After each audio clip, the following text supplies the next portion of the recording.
নমস্কার সবাইকে। আমি doctor Indradeep Maity, consultant nephrologist, Apollo hospital, কলকাতাতে।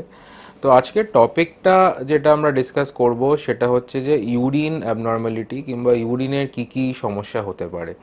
তো অনেক সময় আপনারা আসেন যে যে প্রবলেমটা হয় সেটা হচ্ছে যে পেচ্ছাপে ফেনা বেরোচ্ছে কিংবা পেচ্ছাপে রক্ত বেরোচ্ছে কিংবা পেচ্ছাপ দিয়ে পুঁজ বেরোচ্ছে। তো এইগুলো কি কি কারণে হয়?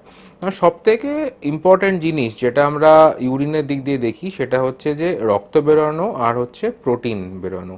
এবারে প্রোটিনটা যেটা পেচ্ছাপে বেরোচ্ছে সেটা কি করে বুঝবেন? তো যখন পেচ্ছাপ করার পরে যদি সাবানের মতন ফেনা যেটা থাকে, তার মানে হচ্ছে যে পেচ্ছাপ দিয়ে প্রোটিন বেরোচ্ছে।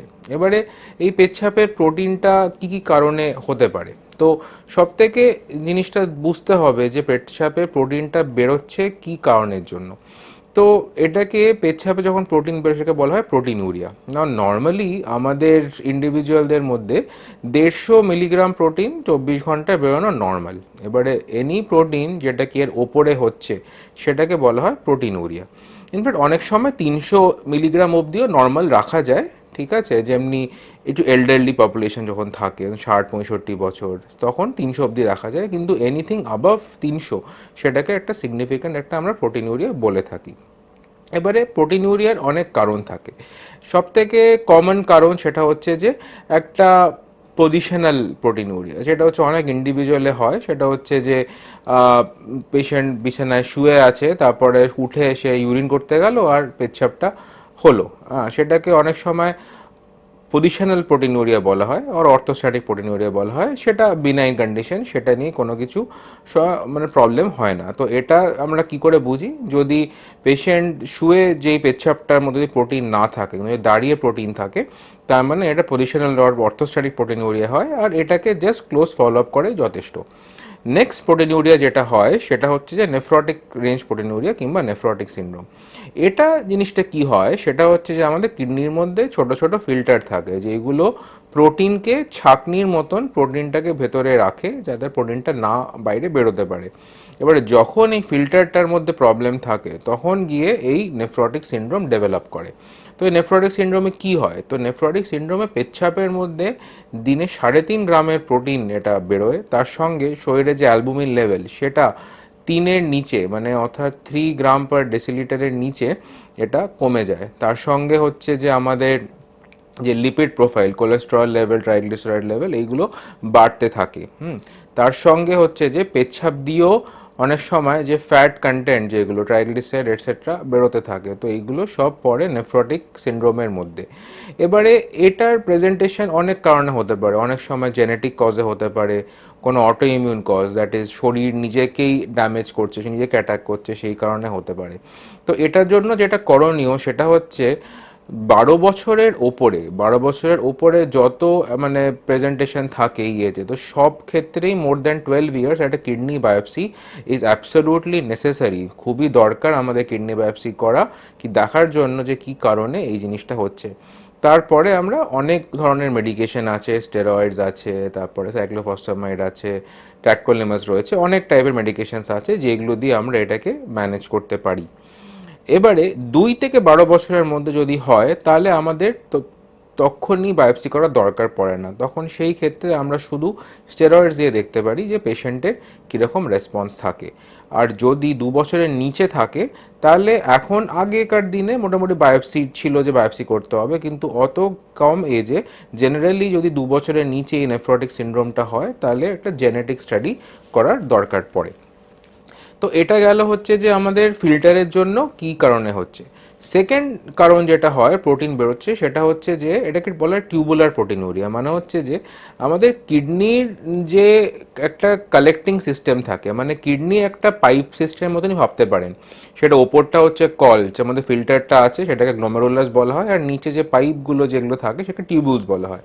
এবার এই টিউবুলে যখন ইনভলভমেন্ট থাকে তো সেইগুলো যখন প্রোটিন, এবার এই এই টিউবুল ইনভলভমেন্টে যখন প্রোটিনটা যখন বেরোয় সেটাকে বলা হয় টিউবুলার প্রোটিনুরিয়া। আর এটা যখন হয়, এটা হয় যে কিছু কন্ডিশন যেরকম মাল্টিপল মায়োলোমা, কিছু ব্লাড ক্যান্সার রিলেটেড জিনিস থাকে, তার জন্য এরম টাইপের প্রোটিনুরিয়া হয়। তো এটার জন্য মেনলি আমাদের যে পেচ্ছাপের মধ্যে সেটাকে টেস্ট করতে হয়, আর আমাদের প্রোটিন এস্টিমেশন করে আমরা দেখতে পারি যে হ্যাঁ, যে এরম টাইপের প্রোটিনুরিয়া এরম পাওয়া যাচ্ছে। তো এটার জন্য মেন যে জিনিসটা আমাদের করতে হয় সেটা হচ্ছে গিয়ে যদি খুব বেশি প্রোটিন বেরোচ্ছে, ধরুন মোর দ্যান 1 গ্রামের বেশি প্রোটিন বেরোচ্ছে, তখন আমাদের তৎক্ষণাৎ কিডনি বায়োপসি করতে হয়। কিডনি বায়োপসি করার পরে কি আসছে তখন আমাদের ওটাকে ট্রিট করতে হয়। সেকেন্ড যেটা ছিল পেচ্ছাপের প্রবলেম, সেটা হচ্ছে যে আরবিসি। আরবিসি মানে হচ্ছে ব্লাড। এবারে ব্লাড দু টাইপের হতে পারে। একটা হচ্ছে যে পেচ্ছাপের মধ্যে তাজা রক্ত বেরোচ্ছে। এবারে যখন এই তাজা রক্ত বেরোয় তার মানে হচ্ছে যে স্ট্রাকচারে কিছু একটা প্রবলেম আছে, মানে আইদার কিডনির মধ্যে কোনো স্টোন কিংবা কোনো ক্যান্সার সেটা রয়েছে, কিংবা ইউরিন যে ব্ল্যাডার, হ্যাঁ, যে ইউরিনারি ব্ল্যাডার যেটাকে বলা হয়, সেটার মধ্যে কোনো টিউমার কিংবা কোনো কিছু স্টোন রয়েছে যেটার জন্য পেচ্ছাপের মধ্যে তাজা রক্ত বেরোচ্ছে। এটা হলো যে যখন ফ্রেশ ব্লাড হয়। এবারে যদি পেচ্ছাপের নর্মাল রুটিনের মধ্যে আমরা দেখি যে শুধু আরবিসি বেরোচ্ছে, এর মানে হচ্ছে এটাই যে সেই কিডনির ফিল্টারের মধ্যেই একটা গন্ডগোল রয়েছে। তো তখন আমাদের দেখতে হবে যে কি কারণে এটা হয়েছে। তো তার জন্য কিডনি বায়োপসি করা ডেফিনেটলি নিডেড, অ্যান্ড তার উপরেই অনেকভাবে আমাদের ম্যানেজমেন্ট চেঞ্জ হয়। আর এটা যদি আমরা না করি তাহলে খুব তাড়াতাড়ি এই আরবিসি এটা বেরোচ্ছে, এটা বেরোতে বেরোতে কিডনিকে ড্যামেজ করে দেয়। তো এটা হলো আমাদের গিয়ে প্রোটিন আর হচ্ছে যে আরবিসির ইউরিনের মধ্যে কি কি জিনিস অ্যান্ড কি কি সমস্যা হতে পারে। 3 নম্বর জিনিস যেটা আছে সেটা হচ্ছে যে ইউরিনে পাস বেরোনো, আর এটাকে পাইউরিয়া বলা হয়। ইউরিনে পাস বেরোনো মানে হচ্ছে যে পুঁজ বেরোচ্ছে, সেটা জেনারেলি খুব severe urinary tract infection, UTI কিংবা পাইলোনেফ্রাইটিসে বেরিয়ে থাকে। এবার এর জন্য মেন জিনিস যেটা করণীয় সেটা হচ্ছে যে অ্যান্টিবায়োটিক্স দিয়ে আমাদেরকে ট্রিট করতে হবে, তাহলে হচ্ছে এটা আমাদের কন্ট্রোলে থাকবে। ইউরিনের রোলটা খুবই গুরুত্বপূর্ণ, কিংবা পাস বেরোনো। তো ইউরিন দিয়ে আমরা অনেক কিছু বুঝতে পারি যে কিডনি কীরকমভাবে ইনভলভমেন্ট রয়েছে। এবারে এই ইউরিনের টা দিয়েও আমরা কিডনির কতটা ক্রনিসিটি কিংবা যেটাকে ক্রনিক কিডনি ডিজিজ বলি সেটাও আমরা অ্যাসেস করতে পারি। তো সেটা আমরা দেখি যে ইউরিনের মধ্যে একটা অ্যালবুমিন ক্রিয়াটিনিন রেশিও বলে একটা এনটিডি থাকে, এটা ইউরিন এসিআর বলা হয়। এই ইউরিন এসিআরটা যদি আমার 30-এর ওপরে চলে যায়, তাহলে তখন এটাকে বোঝায় যে আমাদের হচ্ছে কিডনি ড্যামেজ রয়েছে। আর এই যদি লেভেলটা যদি মোর দ্যান 30, 3 মাসের ওপরে থাকে, তার মানে সেই পেশেন্টের সিকেডি হয়ে রয়েছে। তো এটাকেই আমাদেরকে মেনলি কন্ট্রোল করতে হয়। কন্ট্রোল কীভাবে করতে হয়? জেনারেলি আমাদের মেডিকেশন, যেটা আমরা আগেও টকের মধ্যে বলে, সেটা হচ্ছে যে এই এস ইনহিবিটার, এআরবিস, যেমনি টেলমিসার্টান, লোসার্টান, রামিপ্রিল এটসেট্রা, এই মেডিকেশনগুলো আছে। তার সঙ্গে নিউয়ার এজেন্ট যেন অ্যাসিডোল ইনহিবিটার, যেমন আপাগ্লিফোজেন, এম্পাগ্লিফোজেন, এই এজেন্টসগুলো আমরা দিয়ে কিডনিকে এই এসিআরটাকে কন্ট্রোলে আনতে পারি। তাছাড়া আজকাল নতুন নিউয়ার ড্রাগস আরও এসছে, যেটাকে আমরা মিনারেলোকর্টিকয়েড অ্যান্টাগনিস্টস যেটাকে বলা হয়, এমআরএস, অর এটাকে বলা হয় নন স্টেরয়েডাল এমআরএস, যেটা পিনরেনল। তো এই টপিকগুলো নিয়ে আমরা পরে ডিটেলে ডিসকাস করব। তো এই হাতে আমাদের এই মেডিকেশনগুলো আছে যেটা দিয়ে আমরা এই ইউরিন এসিআরটাকে কন্ট্রোল করতে পারি। না, নেক্সট পার্টটা যেটা আমরা ডিসকাস করব সেটা হচ্ছে যে এই প্রোটিন যেটা আছে যে বেরোচ্ছে, তো ডায়েটের দিয়ে কি কি কোনো রোল আছে কিডনিতে এফেক্ট হওয়ার জন্য? অবশ্যই রয়েছে। তো যখন আমরা খুব বেশি একটা হেভি প্রোটিন ডায়েট একটা ইনটেক করি, তখন কিডনির যে ফিল্টারগুলো আছে সেইগুলো ওভার অ্যাক্টিভভাবে কাজ করতে হয়, হাইপার ফিল্ট্রেশন হয়। এবারে এই হাইপার ফিল্ট্রেশনটা যদি একটা লেভেলের উপরে থাকে কিংবা যদি রিচ করে, তাহলে কিডনির ওপর এক্সেসিভ লোড পড়ে যায়। তো তখন এটা আস্তে আস্তে ফেল করতে আরম্ভ করে, আর তখনই হচ্ছে আমার এই ইউরিনে প্রোটিনটা বেরোতে আরম্ভ করে। তো ডায়েটের মাধ্যমে মেনলি কিডনি পেশেন্টদের জন্য দরকার সেটা হচ্ছে যে প্রোটিন ইনটেকটাকে কম রাখতে হবে। না, ইস্যুটা হচ্ছে যে আমাদের ইন্ডিয়ান ডায়েটে এমনিতেই প্রোটিন ইনটেক খুবই কম। না, ট্র্যাডিশনালি যদি আমরা দেখি তো একটা 60 কেজি যদি কোনো মানুষ থাকে, তার মোটামুটি দিনে 30 গ্রাম প্রোটিন যথেষ্ট, এই না কিডনি পেশেন্ট।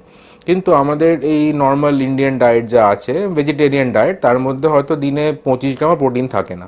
তো অত ড্রাস্টিক্যালি প্রোটিন রিডিউস করার কোনো জায়গা থাকে না, কারণ এর থেকে কম রিডিউস যদি বেশি করি তাহলে মানুষের মাসেল মাসটাও খারাপ হয়ে যায়। তো এটার জন্য কি করণীয়? মেনলি জিনিসটা যেটা বুঝতে হবে সেটা হচ্ছে গিয়ে red meat, mainly heavy red meat কিংবা যেগুলো ফ্যাটি ফিশ যেগুলো থাকে সেইগুলোকে অ্যাভয়েড করতে হবে। এছাড়া মোটামুটি যেগুলো আমাদের ছোট মাছ যেগুলো থাকে সেগুলো খাওয়া যেতে পারে, কিংবা লিন মিট যেগুলো সাদা মাংস, যেরকম চিকেনের ছোট পিস যেগুলো থাকে সেইগুলো অকেশনালি সপ্তাহে 1-2 বার খাওয়া যেতে পারে। তাছাড়া পনির খাওয়া যেতে পারে, এটা নিয়ে কোনো প্রবলেম নেই। মুগ ডাল খাওয়া যেতে পারে অবশ্যই, বাট ডেফিনেটলি মাত্রাটা কম রাখতে হবে। ডালের জলটা ফেলে দেওয়া উচিত, আর যদি কিছু খেলেও ভালো করে বয়েল করে সেটা খেতে হবে। তো এরকমভাবে যদি প্রোটিন ইনটেকটা যদি কন্ট্রোলে রাখা যায়, তাহলে অবশ্যই কিডনি প্রোগ্রেশনটা আমার আস্তে আস্তে মানে আমরা রিভার্স কিংবা হল্ট করতে মানে সক্ষম থাকবো। এবারে কিছু কিছু ক্ষেত্রে কিছু প্রোটিন সাপ্লিমেন্টেশন আছে যেগুলোকে আমরা এসেনশিয়াল অ্যামিনো অ্যাসিডস বলি কিংবা কিটো অ্যাসিডস বলা হয় না। এইগুলোর সেরমভাবে দেখা যায় সিলেক্টিভ রোল যেগুলো স্টাডি পাওয়া গেছে মেনলি ইন ডায়াবেটিক পপুলেশন। এবারে ডায়াবেটিক পপুলেশনে একটু যেটা একটা হাইপার ক্যাটাবলিক স্টেট থাকে, মানে শরীরে এনার্জি মেটাবলিজম খুব বেশি হয়, অ্যান্ড সেই কারণে একটু প্রোটিনের ডিমান্ডটাও বেশি বাড়ে ডায়াবেটিক পেশেন্টের জন্য। তো সেই ক্ষেত্রে আমাদের অ্যাজ পার স্ট্যান্ডার্ড যা গাইডলাইন আছে, আমাদের কেডিগো গাইডলাইন যেটা আছে, সেইখানে ডায়াবেটিক পেশেন্টদের, যেখানে নর্মাল সিকেডি পেশেন্ট 60 কেজির একটা প্রোটিন ইনটেক রাখতে বলে অ্যারাউন্ড 30 গ্রাম, সেটা একটা 60 কেজি ডায়াবেটিক পেশেন্টকে রাখতে বলা হয় 48 গ্রাম মতন দিনে। এবারে 48 গ্রাম প্রোটিন অবশ্যই একটু প্রবলেম্যাটিক হয়ে যায় একটা কিডনি পেশেন্টের, দ্যাট টু ইন্ডিয়ান পপুলেশনের ক্ষেত্রে রাখা। তো সেই সূত্রে ইন দোজ সিনারিওস আমরা এই কিটো অ্যাসিডস কিংবা কিটো অ্যানালগ যেগুলোকে বলা হয় সেইগুলো আমরা ইউজ করতে পারি ইন দিস সিচুয়েশনস। এছাড়া মেনলি আমাদের যেটাকে দেখতে হয় সেটা হচ্ছে যে ওয়াটারের ইনটেকটা কত রাখবো পেশেন্টের। তো জলের মাত্রা যেটা আছে, যদি পেশেন্টের কোনো হাত পা না ফুলছে কিংবা কোনো ওভারলোড না থাকে, তাহলে যতটা ইউরিন হচ্ছে ততটা অ্যাপ্রক্সিমেটলি সেই রেঞ্জের মধ্যে জলটা রাখা যেতে পারে। মানে মোটামুটি 1.5 থেকে 2 লিটার পার ডে। যদি কোনো সেরমভাবে মানে ওভারলোড স্টেটাস কিংবা কোনো সোয়েলিং কোনো না থাকে, তাহলে সেটা আরামসে আমরা রাখতে পারি পেশেন্টকে। আজকে ভিডিওটা এখানেই শেষ করছি। নেক্সট ভিডিওটা আবার একটা নতুন টপিক আমরা ডিসকাস করব।